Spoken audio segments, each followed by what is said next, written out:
sakripisyo.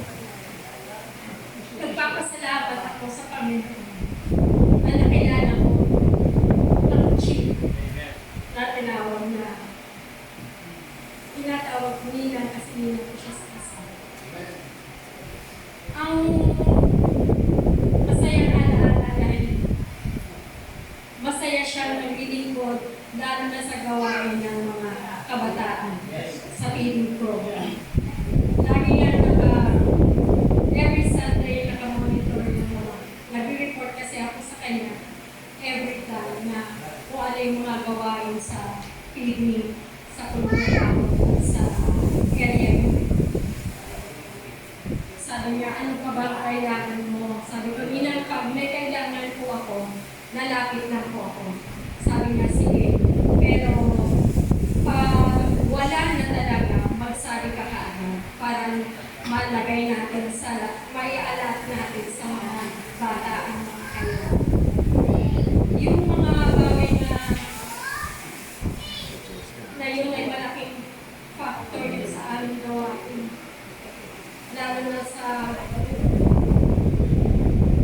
other areas, lagi na nangunguna na sa mga kung may ulan, talaga siya magpupulo.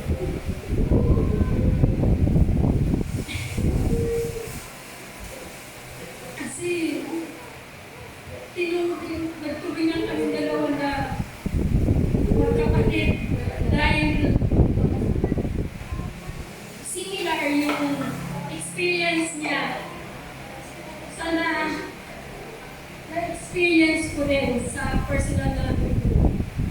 Pero yun lang ang lagi nga sinasabi ninyo.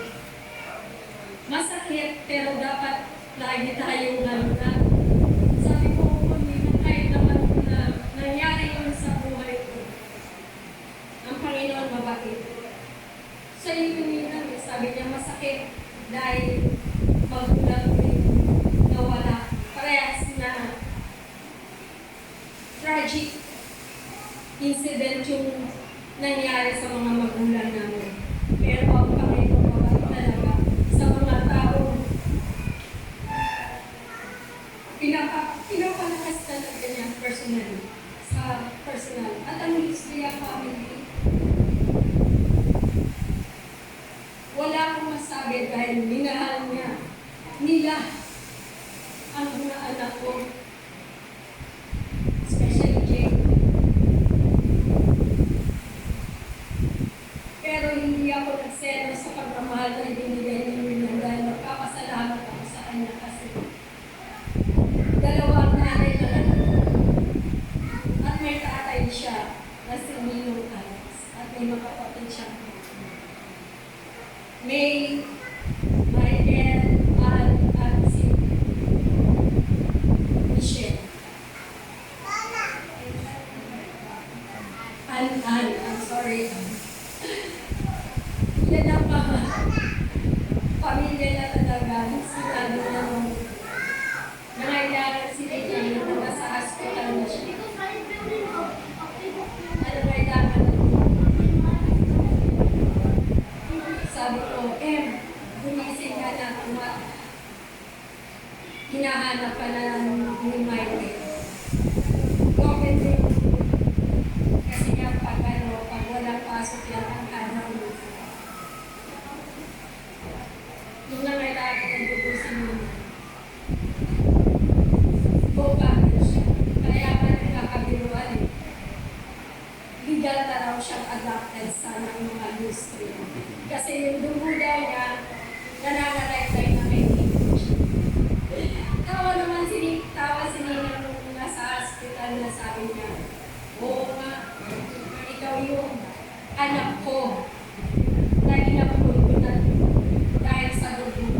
Kaya lahat naman ng mga bata nagkakalukuhan na, ampun ka na pala talaga.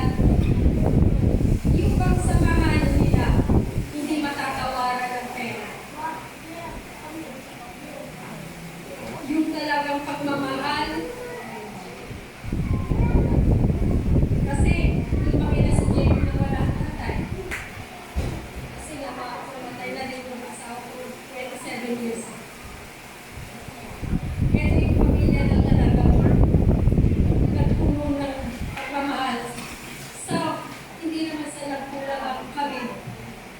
dinadagdagan siya ng isang pamilya. I'm very proud. Kasi sinilang pa nung nag-aaral pa yung mga anak ko dahil nga pag wala na, sasabi yan, Alma, kailangan mo lumapit ka lang. Talagang totoo lahat ang mga sinasabi ng ibang nakam. Lumapit ka kay Ninang kahit wala siya. Hinahating niya talaga. Sabi ko, Ninang, papayaran kita. Huwag ka magmadali. Basta, pag maluwag ka na, dun mo na lang ako. Totoo yun. Ang anak ko na minsan pag sinubo na siya ng pamilya ng Australia, wala na akong sasabihin niya, sige, ingat kayo. Minsan makikita ko na lang nakapost, nasa Baguio na pala yung anak ko. Sabi ko, ganun, mag-aaral siya, Mama, nasa Baguio ako. Wala kang damit. Tawa ka ng tawa dahil nga, wala jacket. Wala lahat. Wala siyang dalang damit.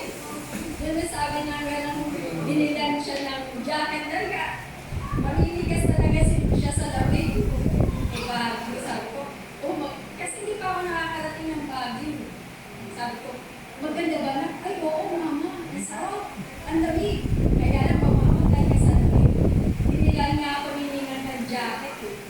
At talaga naman, makagulat ako mas maganda. Nakarating din siya. Sabi ko, alam mo na, bless ka. Kahit 50 pesos yung pera mo, kung saan ka nakakarating.